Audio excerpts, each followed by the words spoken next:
আজকে ঠাকুর দেখতে বেরিয়ে পড়লাম।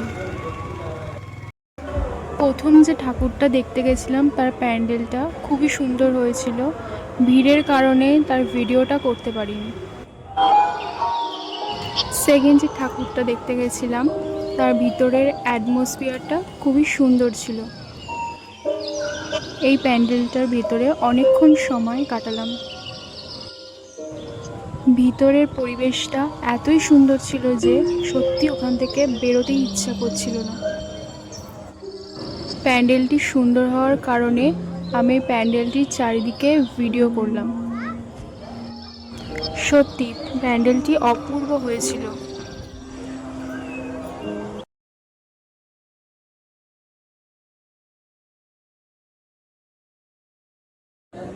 তারপর ঠাকুর দর্শন করে বেরিয়ে পড়লাম নেক্সট প্যান্ডেলের উদ্দেশ্যে।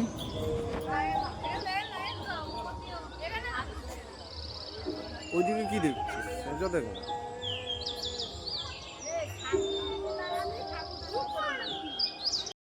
উপরের লাইটিংগুলো খুব সুন্দর লাগছিল বলে এখানে কয়েকটা ছবি তুললাম। তার মাঝে একটু ফুচকা খেয়ে নিলাম।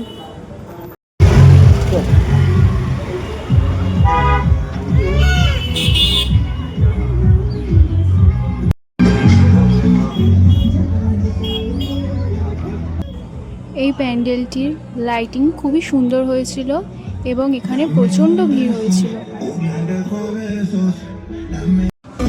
তারপর ভেতরে গেলাম, ঠাকুর দর্শন করলাম এবং কয়েকটি ছবি তুললাম।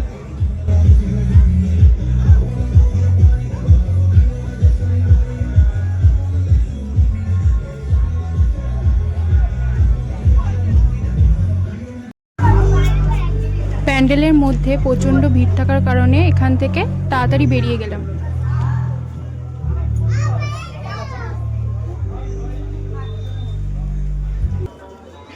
তারপর একটু পাপড়ি চাট খেলাম, খেয়ে চলে গেলাম নেক্সট প্যান্ডেলের উদ্দেশ্যে। এই প্যান্ডেলটি ঢোকার মুখে একটি গণেশ ঠাকুরের মূর্তি ছিল, যেটি খুবই সুন্দর ছিল।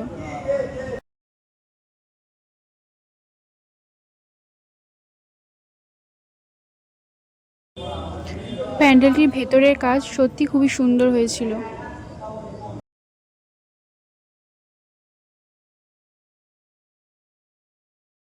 ক্রমশ ভিড় বাড়ছিল বলে ভালোভাবে ভিডিও করা হয়নি।